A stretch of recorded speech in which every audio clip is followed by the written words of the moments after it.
Well met, everyone. Welcome back to the channel, Moonshadow Fantasy. I am Maka, and welcome to my super cheese of Alphascape Omega Savage guide.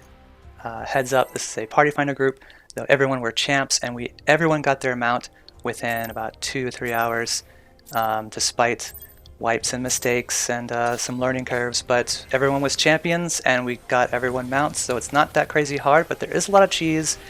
And some folks are going to die, so just heads up. First thing you want to do is separate into 2 parties.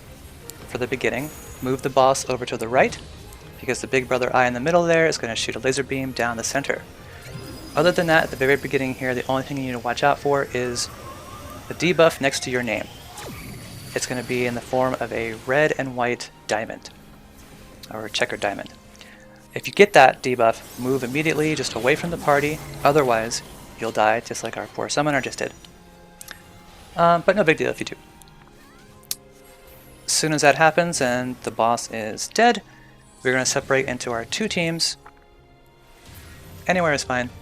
And then watch for where the female and male pop up. It'll change, it'll be different. Wherever the female pops up, everybody run behind the female for a pushback. Tanks take notice to the boss's buff. If it looks like an icon like the left where it's a small eye, that means they're stronger together, so pull them apart. And on the right, if it looks like 2 people standing next to each other, it means that they're stronger apart, so pull them back together.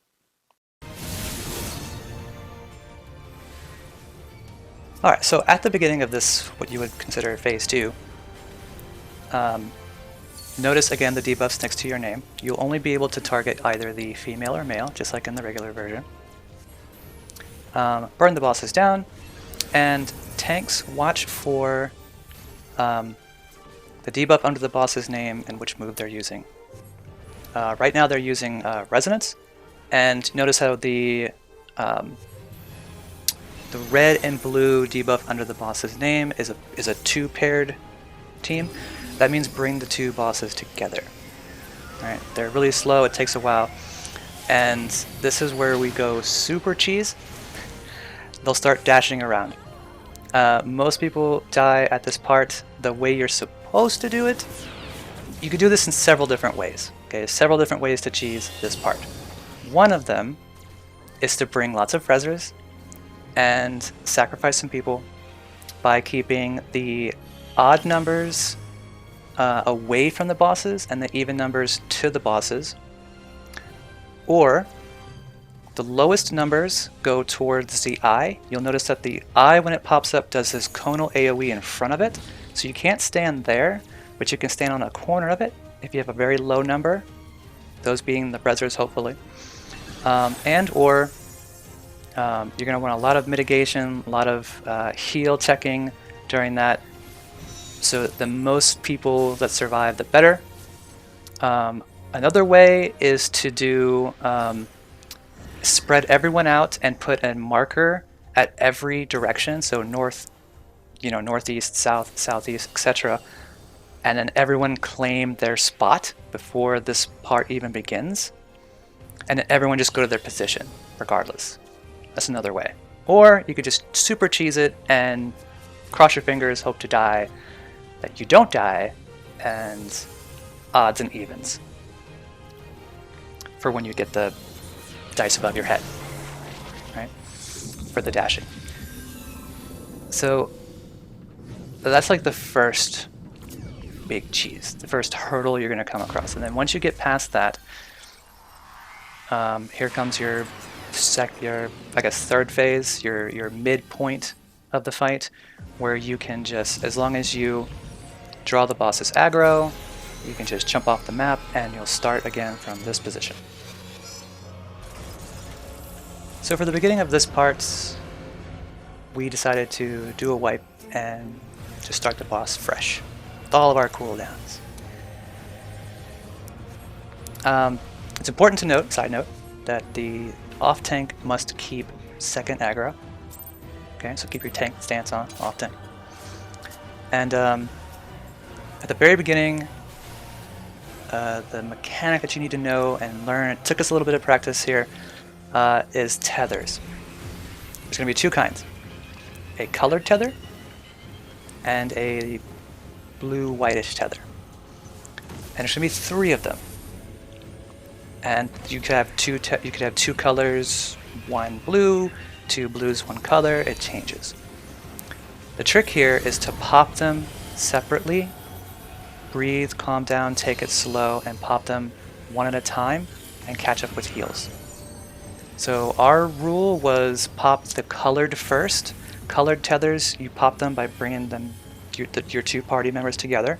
We'll pop that tether, and then the blue and white one is you're apart. We'll pop the tether. So you can pop 2 at the same time, but definitely not all 3 at the same time. You want to like slow down, let your healers catch up, that kind of a thing, because after you pop it, it'll hit you. Alright, our second big cheese, Hello World. What we did was we had all the DPS jump off the map, sacrifice yourself to the Omega Gods, and then the healers and tanks went to the very middle of the map. They stayed there for, I think, 1 or 2 big hits, and then they separated into their positions, one at the north, south, east, and west.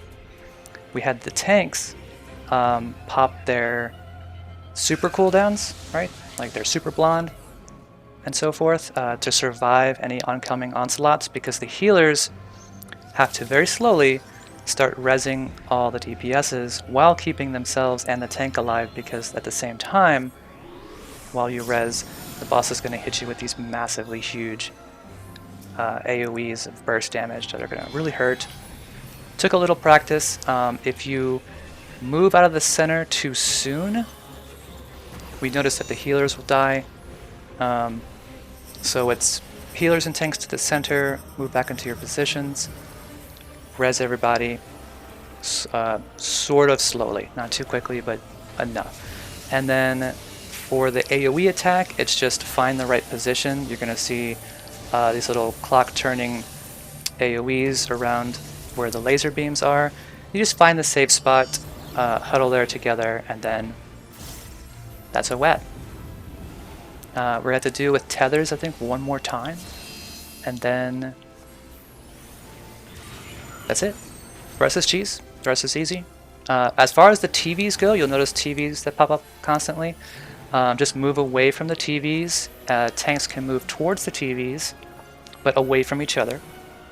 Mitigate and heal accordingly. And that's it. Wasn't that hard. There was just some obstacles getting over the tether part, the rezzing people after the sacrifice, and the dashing at the very beginning.